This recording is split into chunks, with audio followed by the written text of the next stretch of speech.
This is the mini lecture for enzymes. When people hear the word enzymes, they immediately think of the word catalyst.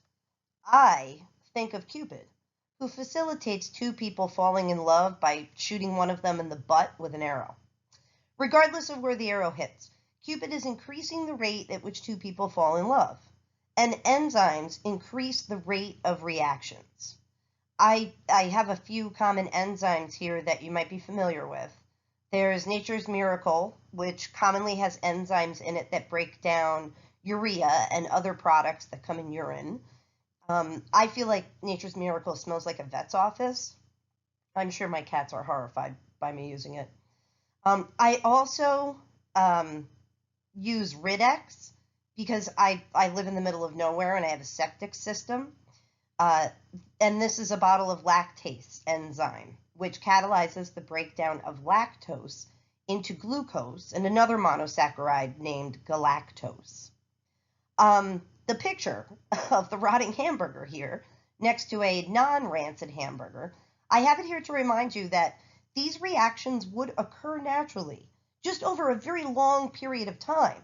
If you were to ingest this hamburger, exposing it to your digestive enzymes, the breakdown of said hamburger would happen much more quickly if you were to leave it on the countertop to just rot. Actually, there's fungus in every environment, so over time the hamburger will inevitably get colonized by fungus, which will expose the hamburger and the bread to the fungal digestive enzymes, and then break it down at a rate which can support the life of the fungus. To understand how enzymes participate in reactions, we should review some terms first. I know this picture looks very silly with the frogs, but I'm a visual learner, and this is a great visual for understanding how reactions proceed. Okay, so in both situations here, we're going to start with the reactants, or the raw materials, and these are our dry frogs. Our reaction will proceed with each frog jumping over into the water and becoming a product, or what is produced, which in this case is a wet frog.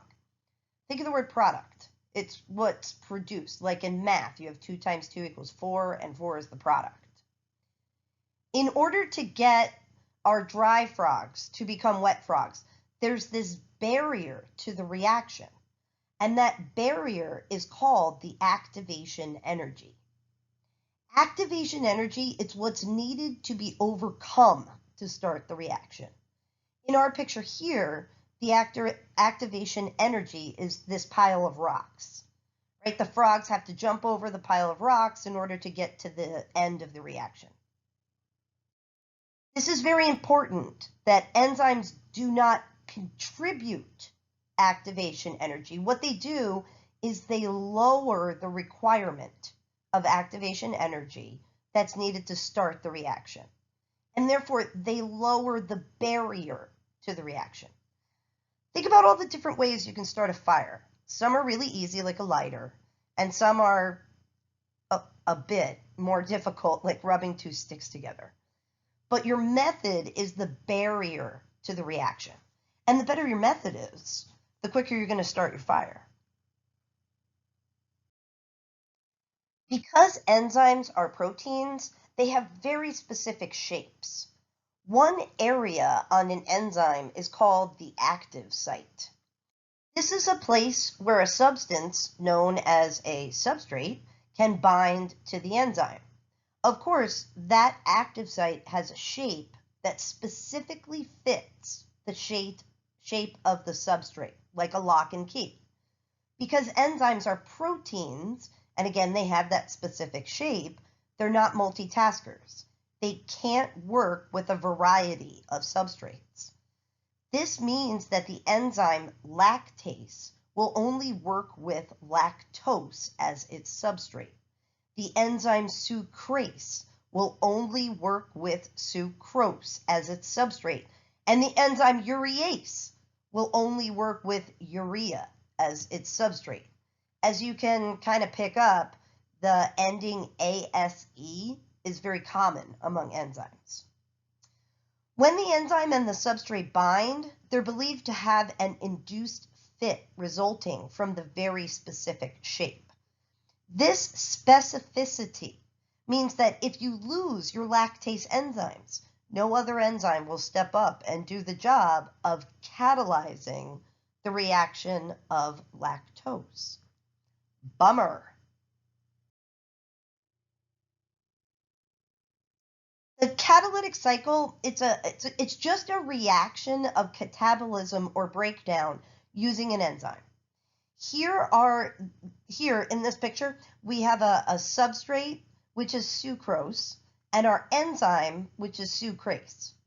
And then just to give you a fast forward, our final product will be the monosaccharides glucose and fructose. Note how water is required for this reaction.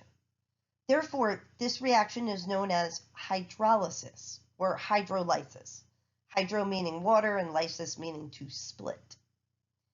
You can see how sucrose, it's specifically binded into the enzyme's active site. The bond between the two monosaccharides is then broken and the products are released from the enzyme. It's important to note that the enzyme is not used up by this reaction, and it's available for another reaction with another molecule of sucrose. The word denature means to lose shape. Chemicals like strong acids and bases can denature enzymes. Heat is another denaturing agent.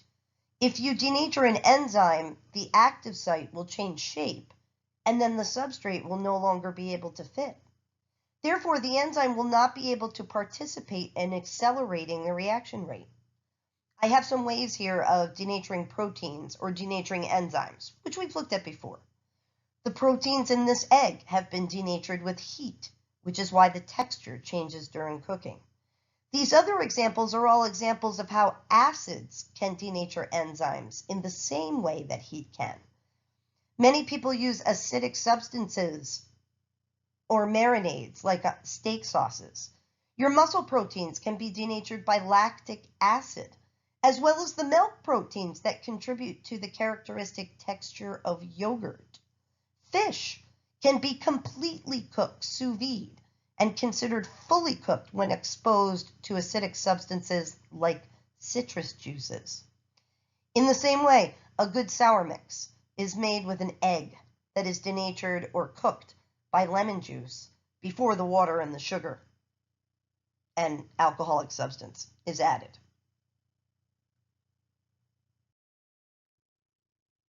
There are other ways to stop enzymes from working aside from denaturing it.